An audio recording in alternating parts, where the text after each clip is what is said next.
ओम शांति। आज बाबा के 21/2/2022 के साकार अनमोल धारणा युक्त मधुर महावाक्य हैं, जिनमें बाबा ने विशेष हाईलाइट किया है अशरीरी बनने के लिए। और यही अशरीरी बनना अंत में हमें काम आएगा। इसलिए यही दिन रात अभ्यास करते रहें कि मुझे अशरीरी अर्थात आत्मा अभिमानी बनना है, औरों को भी आत्मिक दृष्टि से देखना है। तो सुनते हैं मीठे बच्चे, बाप आए हैं तुम बच्चों को आप समान अशरीरी बनाने। जब तुम अशरीरी बनो तब बाप के साथ चल सको। क्वेश्चन है, बाप के किस फरमान पर चलने वाले निरंतर योगी बन सकते हैं? आंसर है, बाप का पहला फरमान है, बच्चे इस देह को तुम भूल जाओ। देह को भूलना है, इसको भूल अपने को आत्मनिश्चय करो। तो बाप की याद निरंतर रहेगी। सदैव एक ही पाठ पक्का करो कि मैं आत्मा निराकारी दुनिया में रहने वाली हूँ। इससे तुम्हारा देह अहंकार खत्म हो जाएगा। बुद्धि में किसी भी देहधारी की याद ना आए तो निरंतर योगी बन सकते हो। गीत के बोल हैं, तुम्हें पाके हमने जहाँ पा लिया। ओम शांति। ये किसने कहा? आत्मा ने कहा। ओम अर्थात मैं शांत स्वरूप हूँ। ये सब समझने की बातें हैं। पहले तो अपने को आत्मनिश्चय करो। हम आत्मा फर्स्ट हैं, बाद में यह शरीर मिलता है। हम आत्मा किसकी संतान हैं? उस शांति के सागर, ज्ञान के सागर परम पिता परमात्मा की। वह सदैव शांत है। हम आत्मा एक शरीर छोड़ दूसरा लेते हैं, पार्ट बजाते हैं। शिव बाबा तो विचित्र है। उस आत्मा को अपना चित्र नहीं है। तुमको तो अपना चित्र शरीर है। बोलते रहते हो। बाप कहते हैं मैं तो सदैव विचित्र हूँ। ब्रह्मा विष्णु शंकर सूक्ष्म चित्रवान हैं और मैं विचित्र हूँ। तुम आत्माएं भी मेरे साथ निर्वाण धाम में रहने वाली हो। बाबा जो विचित्र हैं वो बैठ सुनाते हैं, तुम आत्माएं सुनती हो। तो बाप कहते हैं मुझे याद करो, ये दुख धाम है। कहते तो हैं हम पतित हैं, परंतु हमको ऐसा पतित किसने बनाया? बाप ने तो नहीं बनाया। बाप की तो महिमा करते हो तुम, मात पिता हम बालक तेरे। आपसे जो सुख घनेरे मिले हुए हैं उसको सभी भारतवासी याद करते हैं। ब्रदरहुड है। फिर जब जिस्मानी बनते हैं, प्रजापिता ब्रह्मा द्वारा रचना होती है। आत्मा तो है ही अविनाशी, परंतु फादरहुड तो नहीं कहेंगे। सन्यासी लोग कहते हैं श्यो हम तत्त्वम, व ईश्वर सर्वव्यापी है। फिर तो सब फादर हो जाते हैं। यह तो बेकायदे हो जाए। बच्चे पुकारते ही हैं मुक्ति अथवा जीवन मुक्ति का वर्षा लेने। तो जब यहाँ आते हो तो अपने को आत्मा समझ बाप को याद करो। हम आत्मा हैं। ऐसे नहीं कि हम परमात्मा हैं, नहीं, हम आत्मा हैं। परम पिता परमात्मा के हम सब बच्चे ब्राह्मण और ब्राह्मणियाँ हैं। तुम सब ब्रह्मा के बच्चे और शिव बाबा के बच्चे अर्थात पोतरे ठहरे। सब याद करते हैं परम पिता परमात्मा को। ओ गॉड फादर कहते हैं। फिर उनको सर्वव्यापी कहेंगे तो वर्षा कैसे मिल सकेगा? भक्ति मार्ग में सब भगवान को भगवान को याद करते हैं। भगवान एक है। तुम सब भक्त हो। ब्राइड्स, अनेक ब्राइड्स ग्रूम अथवा साजन एक है। वह बाप है, बाकी सब बच्चे हैं। तो और किसको भी याद ना करो। तो बाप का फरमान है, बच्चे तुम्हें इस देह को भी याद नहीं करना है। अपने को आत्मा समझो। आत्मा ही कहती है हम दुखी हैं, भ्रष्टाचारी हैं। यहाँ दैवी राज्य तो नहीं है। 5000 वर्ष पहले भारत में इन लक्ष्मी नारायण का राज्य था। यथा राजा रानी तथा प्रजा सब सुखी थे। अकाली मृत्यु नहीं होता था, बहुत थोड़े थे। यह भारतवासी सब भूल गए हैं कि हमारा भारत पहले पहले हेवन था। कहते भी हैं हेवनली गॉड फादर। हेवन कोई मूल वतन को नहीं कहा जाता, यह याद रखना है।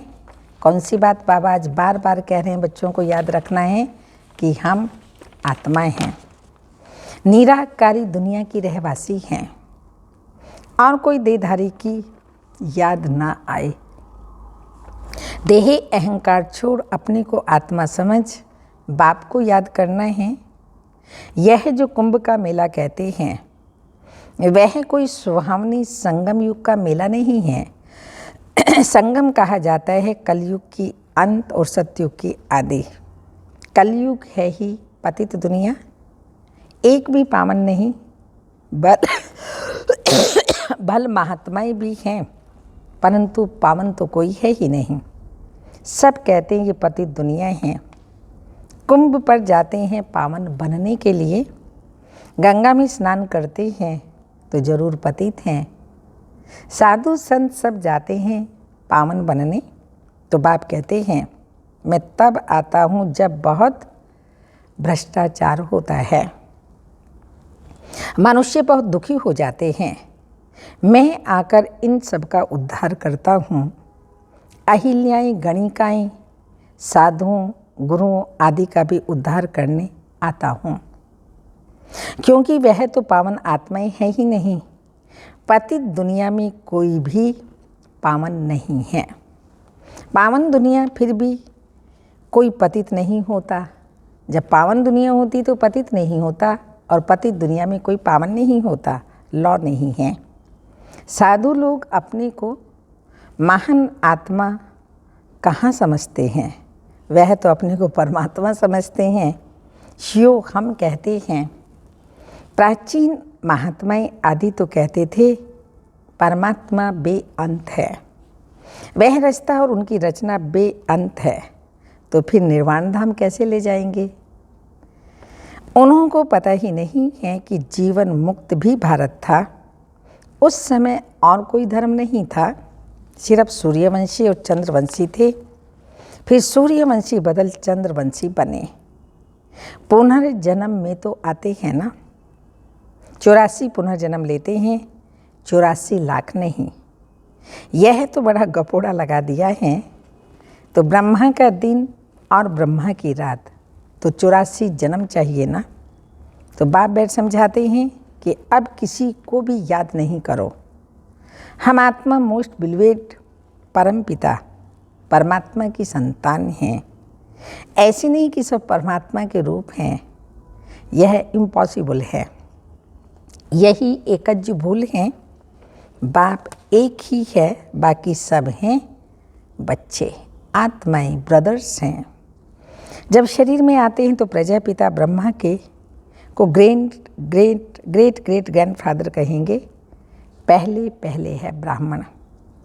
भारत में विराट रूप भी दिखाते हैं तो ब्राह्मण है चोटी, भगवान ही ऊंचे ते ऊंची, ऊंचे से ऊंचा है। भगवान की हम संतान हैं।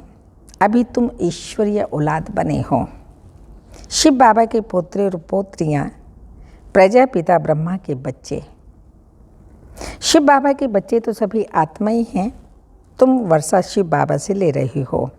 शिव बाबा है झोली भरने वाला। ज्ञान रत्नों से बुद्धि रूपी झोली शिव बाबा भरते हैं और खाली करने वाली है माया। गाते भी हैं पतित पावन सीताराम, परंतु मनुष्यों की बुद्धि में त्रेता वाला राम सीता है। तुम बच्चे जानते हो सत्युग त्रेता है सुख धाम। वहाँ दुख का नाम निशान भी नहीं होता। पतित पावन सबका एक ही बाप है। यहाँ तो हनुमान के मंदिर में जाकर कहते हैं तमेव मातश्च पिता बंधु सखा आदि आदि। अब वो कैसे हो सकता? सबका सद्गति दाता पतित पावन एक ही है, वही ज्ञान का सागर है। वह जो सागर से नदियाँ निकलती हैं वह तो पानी है। पानी तो पतित पावन हो न सके। कोई भी खंड में ऐसे नहीं कहेंगे पानी में स्नान करने से पावन वन मुक्ति धाम चले जाएंगे व मुक्ति को पाएंगे। यह तो हो ही नहीं सकता। एक मुक्ति और दूसरी है जीवन मुक्ति। सद्गति दाता अथवा जीवन मुक्ति दाता एक ही है, यह है पतित दुनिया। भारतवासी जानते हैं 5000 वर्ष पहले भारत में लक्ष्मी नारायण का राज्य था और कोई खंड नहीं था। 5000 वर्ष के बाद तुम भूल गए हो, पीछे फिर और खंड आते हैं। अब इतनी वृद्धि हो गई है। देखो बच्चे, यह हमेशा याद रखो, जब सुनते हो तो यह मत समझना ये दादा व ब्रह्मा बोलता है। शिव बाबा जो सबका रचयिता है वह बैठ रचना का राज समझाते हैं। ऋषि मुनि तो सब कहते हैं कि परमात्मा बेअंत है। हम नहीं जानते। आस्तिक तो तुम ब्राह्मण हो जो निश्चय करते हो बाबा हमको अपनी और अपनी रचना की नॉलेज देते हैं, त्रिकालदर्शी बनाते हैं। ऋषि मुनि आदि कोई भी त्रिकालदर्शी नहीं है। तो बाप कहते हैं देवी देवताएं भी त्रिकालदर्शी नहीं हैं, सिर्फ ब्राह्मण ही त्रिकालदर्शी हैं। ये ब्राह्मणों की चोटी है। ब्राह्मणों से नई रचना होती है। तुम हो सबसे उत्तम। तुम बाप की श्रीमत पर भारत को श्रेष्ठ से श्रेष्ठ बनाते हो। श्रीमत भगवान की है, कृष्ण की नहीं। कृष्ण पतित पावन नहीं, पतित पावन एक ही, वह बाप सबका। हमेशा याद करो, हम आत्मा इन ऑर्गन्स द्वारा सुनते हैं। आत्म अभिमानी भव। आज का वरदान बाबा दे रहे हैं, आत्म अभिमानी भव। हम आत्माओं को ज्ञान देता हूँ, तब गाया जाता है ज्ञान अंजन सतगुरु दिया, अज्ञान अंधेर विनाश। पतित पावन सद्गति दाता वही हैं। बच्चों को बाप पैदा करते हैं, फिर टीचर बनकर पढ़ाते हैं, फिर गुरु बनकर सद्गति देते हैं। सद्गति में ले जाने वाला सद्गति दाता एक ही बाप है। तुम बच्चे नई दुनिया में जाने के लिए अथवा मनुष्य से देवता बनने के लिए यह पढ़ाई पढ़ रहे हो।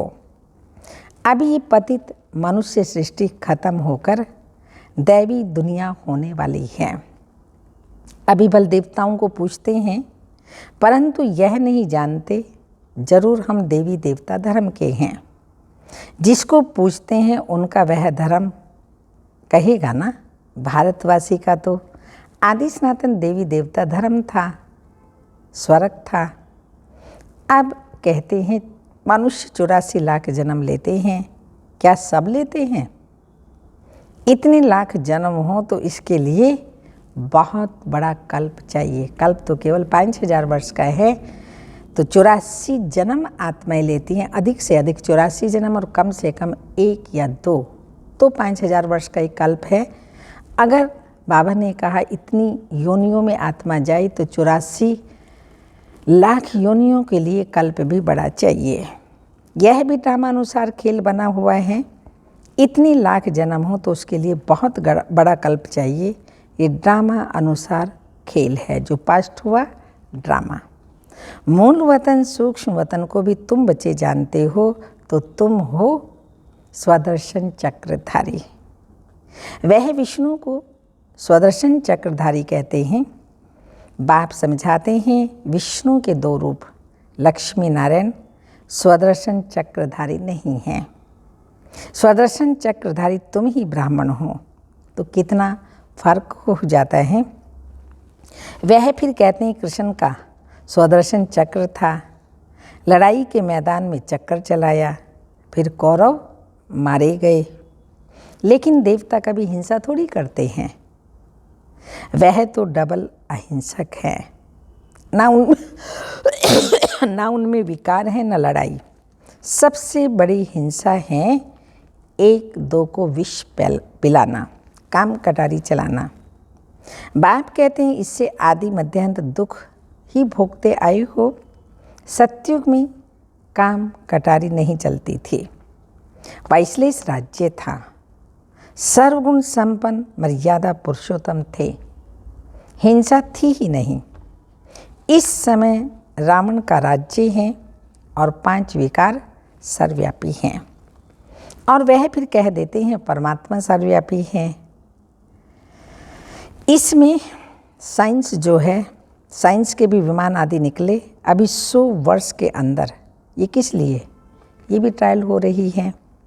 यह सब चीज़ें फिर भविष्य में काम आने वाली हैं। इन्हों के द्वारा अभी सब कुछ विनाश हो जाएगा। यहाँ की साइंस फिर सतयुग में भी काम आएगी, बाकी सब पुराना विनाश हो जाएगा। फिर यह सुख के काम में आएंगे। यहाँ तो सुख भी है तो दुख भी है। इसको माया का पंप कहा जाता है। विनाश हो यह तो अच्छा है ना। कहते भी हैं पतित पावन आओ, तो आकर क्या करूं? बाबा फिर से स्वर्ग की स्थापना करो तो हम सुख पावें। तो बाप समझाते हैं बच्चे ये खेल बना हुआ है। बाप सुख धाम रचते हैं, रावण फिर दुख धाम बनाते हैं। शांति धाम से आत्माएं पहले पहले आती हैं, सुख धाम में पवित्र आत्माएं ही आती हैं। इस समय सब पतित हैं, तब तो याद करते हैं कि आओ। बाप भी ड्रामा के बंधन में हैं। बाप कहते हैं जब सब दुखी हो जाते हैं तब ही मुझे आना पड़ता है। कलयुग, अंतर सतयुग आदि का यह संगम है। जबकि बाबा आते हैं, वह संगम पर कुंभ का मेला करते हैं। वह है पानी के सागर और नदियों का मेला। तुम कहेंगे यह है संगम युग पर है परम पिता परमात्मा और हम आत्माओं का मेला, अर्थात मिलन। बाबा को अपना शरीर तो है ही नहीं। बाप कहते हैं बच्चे मुझे नॉलेज देने के लिए तन जरूर चाहिए, नहीं तो मैं कैसे बात करूं? इसलिए मैं इनको अडॉप्ट करता हूं। ब्रह्मा को अडॉप्ट करते हैं।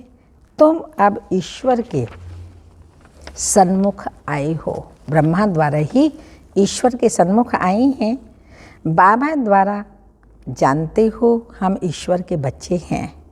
अब परमपिता परमात्मा पूछते हैं मैं आऊँ कैसे? तो बता दिया ब्रह्मा के तन में आओ, ये रथ आपको दिया है, इसमें प्रवेश करूं। जरूर मुझे पति दुनिया पति शरीर में आना पड़ता है। ये सब सांवरे हैं।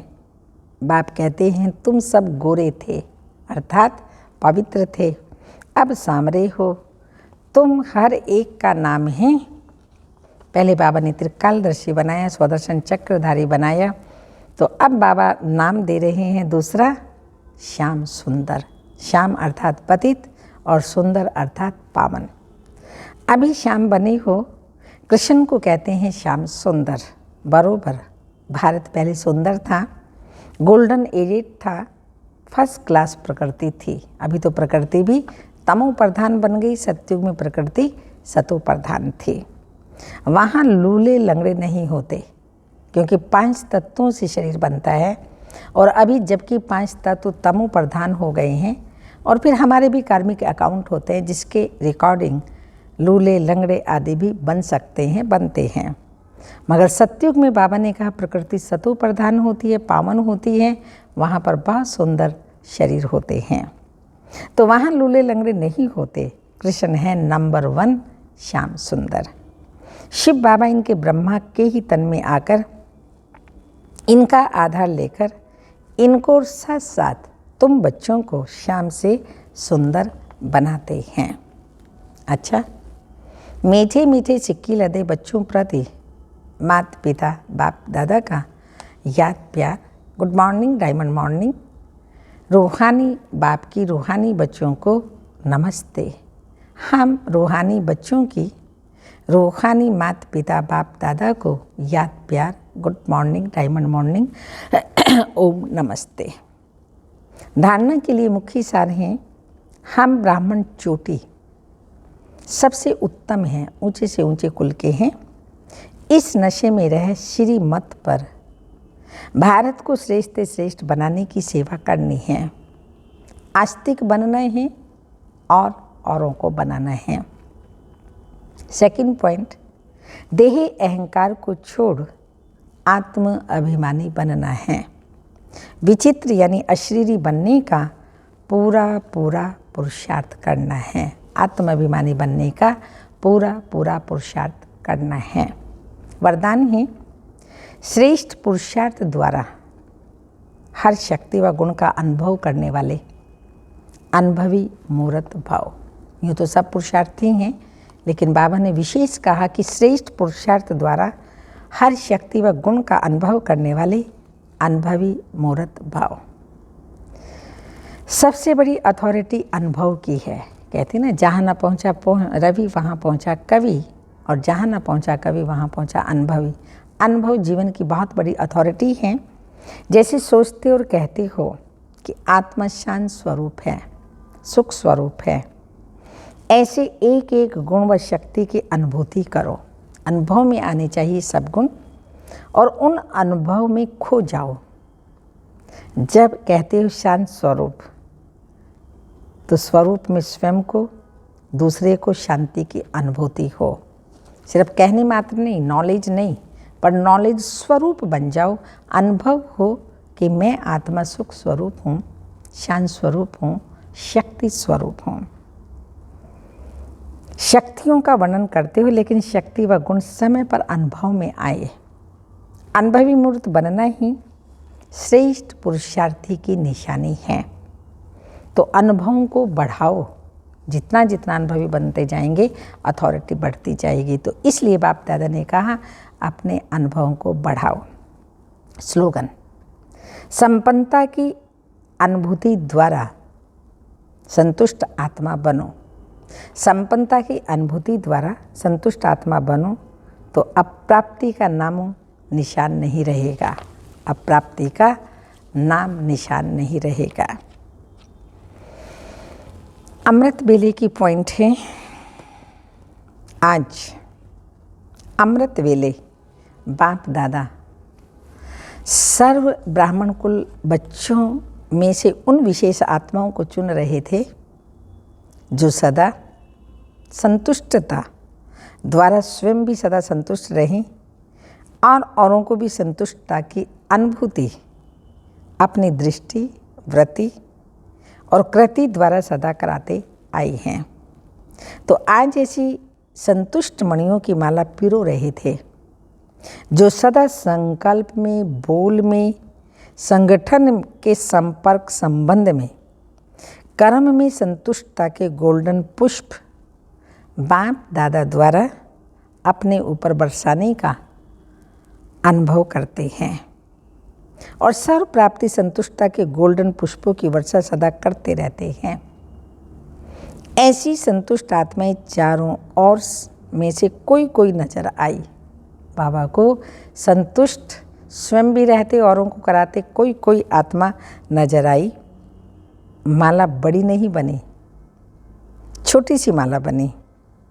तो बाप दादा बार बार संतुष्ट मणियों की माला को देख हर्षित हो रहे थे, क्योंकि ऐसी संतुष्ट मणियाँ ही बाप दादा के गले का हार बनती हैं, राज्य अधिकारी बनती हैं और भक्तों के सिमरन की माला बनती है।